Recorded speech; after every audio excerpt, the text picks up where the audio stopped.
Hello and welcome back to the greenhouse.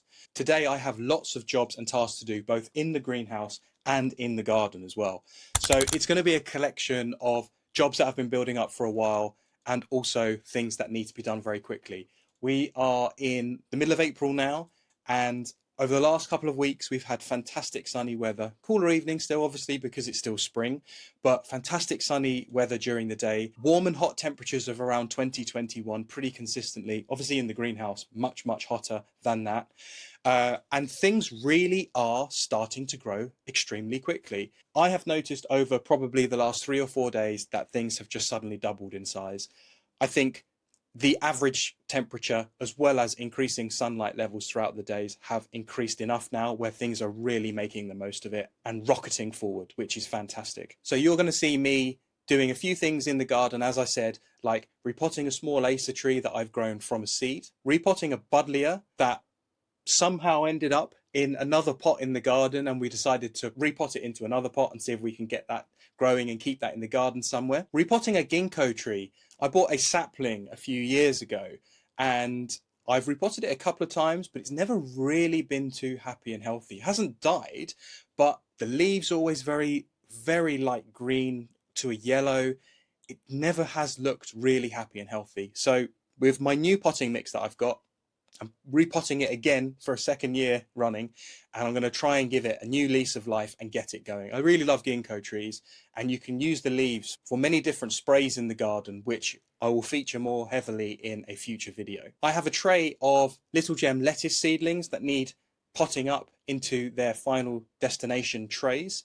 I'm actually going to be doing something a little bit different with the potting up of these little gem lettuces, and you'll see that further along in the video of what I'm going to do. I have an old self-watering pot in the garden which has some absolutely fantastic apple mint that's slightly neglected that I want to put in one of the herb planters that I've got in the greenhouse. One, because it will grow absolutely fantastically in the greenhouse, and also I want it nice and accessible and really strong and healthy where I can just easily grab my selection of herbs at any point when I need them. Especially with the nice sunshine coming up soon, you never know when you might want to add some to a nice refreshing drink. And lastly, I've also got some marigolds that I'm going to be potting up. I've done a couple of batches of marigolds, I would say 2 to 3 weeks apart, just to make sure I've got a great constant flow of them going throughout the summer. And the second batch have popped up and they are now screaming ready to be potted up into larger pots and put into the greenhouse. So stay tuned and you're going to see all of that in today's episode. I'm going to start off by mixing up a batch of potting soil the easy way, using 2 buckets. Thoroughly mixing potting soil is key. It ensures even distribution of nutrients, aeration and drainage for healthy plant roots. Pouring between buckets blends everything evenly. That means no clumps, no dry spots, just a perfect potting soil every time. Pro tip, mix small batches for consistency and check for a uniform texture. Add water if needed for moisture. A well-mixed soil gives your plants the best start, so grab 2 buckets and get mixing. If mixing larger quantities, you could use a tarpaulin, but for me and this amount of potting soil I've got, 2 buckets works absolutely fine. So now we're on to the Acer.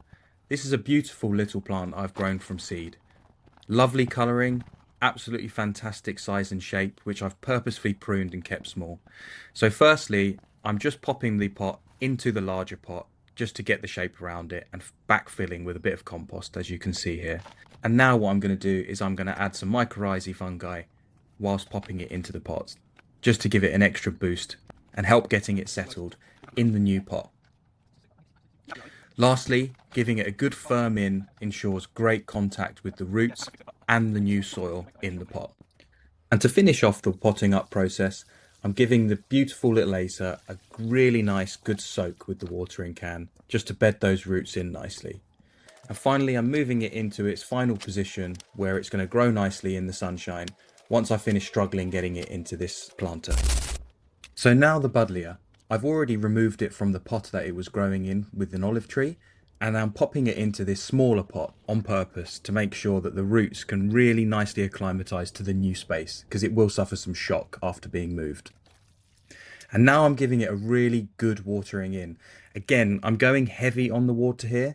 As you'll see, I'm going to give it 2 runs of watering, and that's mainly because it's going to have a lot of shock from the move out of its existing pot and into its final spot in the sunshine where it can enjoy its new life. Now time for my ginkgo tree. You'll see here once I empty out the original pot, the roots are fairly twisted but quite brown and not as white as I'd like to see. I think the original soil was not very well aerated. I'm making sure to use some mycorrhizal fungi here because I really want to give the roots the best possible chance to get acclimated in the new pot and just grow really healthily. I'm backfilling with a bit of compost here and firming it all in. A good dose of water to get everything all nice and bedded in. And off to the sunshine spot where it's going to spend the rest of its days. Now onto the little gem lettuce. So I grow a lot of lettuce, both because we like to eat salad at home, but also we have two tortoises, and the little gem lettuce happens to be their favourite variety. I'm doing something a little bit different with these lettuce this time. I'm using the container-wise 15L deep trays, which are roughly about a litre in capacity of compost per cell tray. So I'm actually giving it a test to see if I can fully grow these lettuce heads in each one. When I grow lettuce, I don't grow them for heads. I like to pick the outer leaves. So regular picking keeps them young and keeps them producing lots and lots of leaves. So rather than a cut and come again, I can just make sure I have a continual harvest of lettuce. So I've started off by filling these trays with compost, and I'm using my dibber to start off the holes to pop the cells in. Using the dibber to preset the holes in this way really does make life much easier for putting the transplants in, as you'll see in just a moment. Now I'm popping them all out, and look at that, what a shot, it landed right in the hole. I bet I couldn't do that again. And because I've used the dibber to preset the holes, it makes it really easy to transplant from one smaller cell tray straight into the larger cell tray. And that's it, that's the lettuce up potted and ready for a good water. Speaking of which, here's the watering can now. I'm making sure to evenly water every single cell and make sure that everything drains out really thoroughly. Stay tuned for future episodes as I'll make sure to keep you updated on how these lettuces are growing in the container-wise deep trays. So now I'm paying attention to the mint. And whilst I'm doing that, here comes my garden helper, Munch, one of my tortoises. Personally, I believe it's really important to grow mint in pots. Mint is actually a really invasive species of plant. If you plant it out in one of your garden beds, it will overrun and overtake everything with its roots. I've seen it countless times where people plant mint and it will pop up all over the garden without hesitation. So I made sure to plant it in one of my self-watering pots. And as you can see, with the effort that I'm going through to try and break up the roots nicely, without doing too much damage, obviously, it is really, really well in there. Now I've got one of the nicer clumps from the pot. This is one of my herb planters. Again, another self-watering pot that I've got set up in the greenhouse. I'm actually just removing some of the compost so I can make sure to get great bedding in of the mint plant inside the pot. You can see in the middle there where I'm moving the compost around, that is the capillary matting wick, which runs through the center of the pot and down into the water reservoir underneath, which is where it gets its self-watering capabilities from. You can see all the windy roots here, and I'm just making sure to tuck them in nicely so they get covered with compost when I backfill, which I'm about to do now. It is quite a small pot, so you will end up finding that you'll most likely have to fertigate, so fertilizing with every watering or when you're filling up the reservoir. But I find it's a really great, easily accessible system.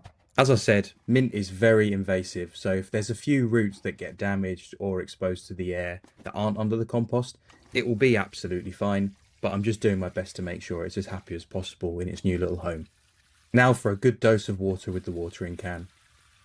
Mint is a very thirsty plant, so it will be asking for water very regularly. Again, one of the reasons why I love these self-watering planters.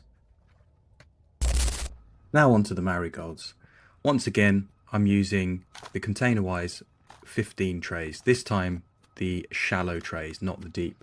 I'm starting off by filling the module tray with compost and firming it all in so they are nice and full. I do plan on planting these marigolds out in the garden, so they won't be in these trays forever, but they're just a good size to get everything growing really nicely and strongly. I'm using my dibber again to preset the holes, so when I pop them out of the Charles Dowding 15 trays, they'll be super easy to just pop straight into the new module tray. Unfortunately, some slugs did get at these marigolds, so they managed to kill off about 5 of them. So unfortunately, it's not a complete tray. But that's absolutely fine. I've got plenty growing. And now for a good watering in, as I'm sure they'll be thirsty in the afternoon sun.